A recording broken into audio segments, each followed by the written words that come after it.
This is Eric Burden with Complete Packaging Systems. Today we're going to be going over the heavy duty tensioner to go with Tex-Steel cord strapping, both 1.25" and 1.5". When you start out, you're going to want to take this strap here underneath, not the tensioning strap, and run that underneath the cutter and the gripper foot here. So we're going to do that now. We're going to run it underneath both.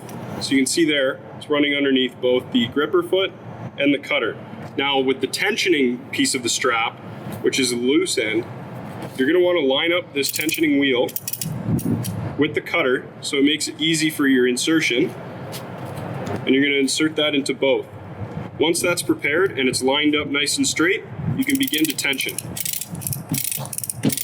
And you'll want to make sure that you put enough tension so that it closes the buckle. And once that buckle is closed, you can push down on this lever, the lever handle, and that will activate this cutter here. And you can simply pull the tool out from underneath your package, and there you have it.